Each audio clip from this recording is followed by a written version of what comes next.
Hi guys, welcome back to my YouTube channel, and today I'm going to review Roads to Happiness. It's a Wonderful Life, Roads to Happiness by Ruskin Bond. Today I'm going to review this book by Ruskin Bond, and this is a fairly recent book by Mr. Bond. It's a Wonderful Life, Roads to Happiness was written in 2020 when the pandemic has just about started to raise alarms across the world, and in India also lockdown started getting imposed. So the speciality of this book is that Mr. Ruskin Bond actually penned down this book during the lockdown.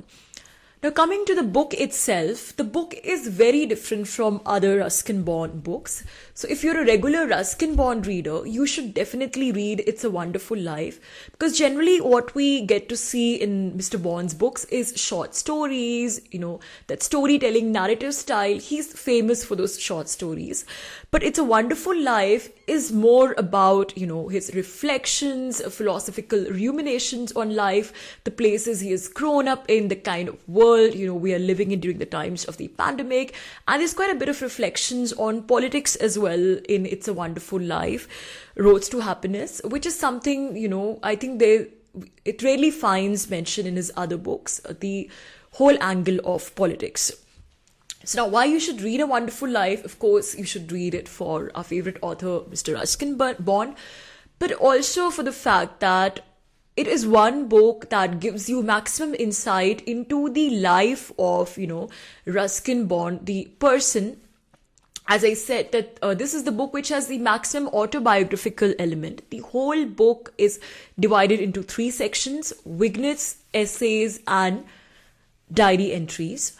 Lockdown diaries, that is. And all these three sections are more or less reflections, on different things, be it abstract things or be it tangible things. But all of these sections have something or the other about, from Ruskin Bond's personal life, Bond's childhood memories, right through his travels abroad, his stay in London, and the time then he spent in Lander, Missouri, and since then the way he has been writing in that cottage.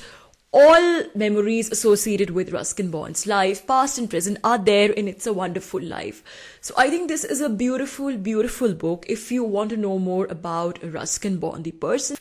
Now, talking about the three different sections, as I said, there are three different sections here. One is vignettes, one is essays, and the third section is lockdown diary entries.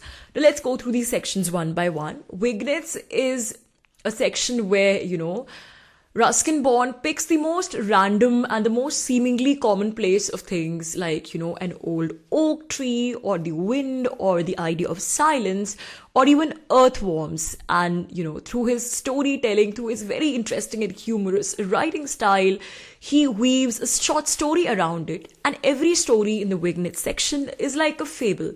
You get some message, about the importance of maybe saving environment or some kind of wisdom on life, in reading these short vignettes. And there's a lot of humor in, It's a Wonderful Life, as in Ruskin Bond's all stories, but especially this book. I think there's a lot of, lot of funny things going on in here, which I don't want to talk about because I really want you to read the book. Like the whole thing, this is a whole chapter in vignettes about earthworms and how earthworms are the sexiest creatures. So this is kind of funny, and there are many other atrociously funny things here, which I want you to discover yourself.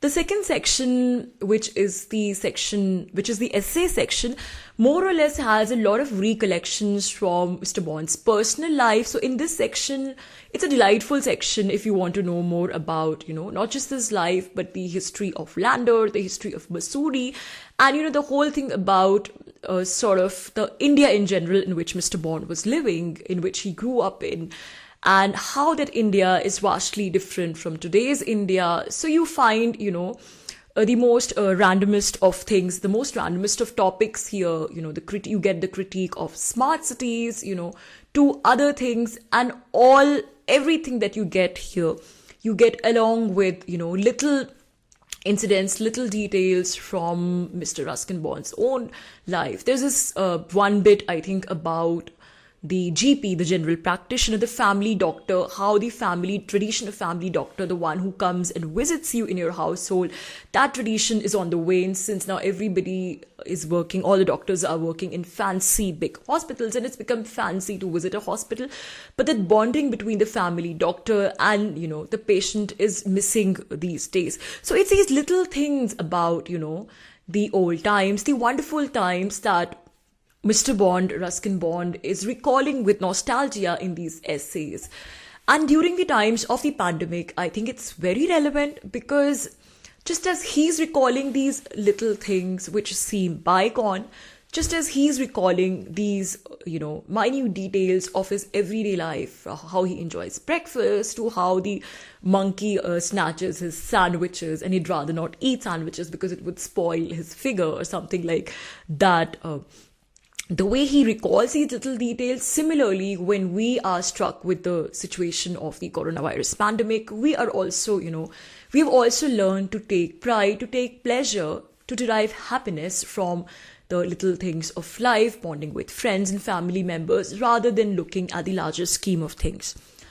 Now, my personal favorite in this book is, of course, the whole book. But if I were to choose, my favorite section here is the third section, the lockdown diary entries section, in which you pretty much get a peep into, directly you get a peep into the mind of Mr. Ruskin Bond. There are these little pearls of wisdom in the book, when you're getting Mr. Bond's first-hand advice in things which seem so simple and basic, but no one seems to be thinking about so much. For example, I think it's in the lockdown diary section that he's saying something about making your own bed, the importance of making your own bed. A bed is, something we don't take seriously. It's a very inconsequential object in our larger scheme of things. But come to think about it, it's the place where we spend the maximum amount of time. It's our, place of rest, our homely sanctuary, as you can say, after a day of work, after a day of tired, neck-breaking work, whatever it is, that work that you do during the day. And yet we, sort of don't think about it in that kind of emotional and intimate way. So he talks about the importance of making your own bed, because it's a piece of your own soul, it's a piece of your own heart. So a little bit of creativity has to go in the making of your bed. Talking about bed, he talks about the importance of bedtime reading and how you should not watch TV news, when you're about to go to sleep, especially during the times of the pandemic. Rather, you should be reading and going to sleep with a sound mind, with positive, beautiful thoughts. And here, Ruskin Bond talks about the importance of reading poetry right before going to bed. So that's one thing more special about It's a Wonderful Life. There's a lot of reference to poetry here. A lot of names of a lot of famous poets have been given here, and a lot of their works have been referred to. So we come to know through It's a Wonderful Life that although Mr. Bond doesn't write so much poetry, but he loves reading poetry. He's passionate about reading poetry. And I think there could be nothing more relevant during the times of poetry, during the times of pandemic, the positive, affirmative power of poetry, which is reconfirmed in It's a Wonderful Life, Roads to Happiness as well. And thank you so much for listening. That's it for today. I'll give a link to how you can buy the book from Amazon in the description section. Do check out my channel, guys, and do press the like button if you like the video, and do subscribe to the channel. Thank you so much for listening. Bye for now.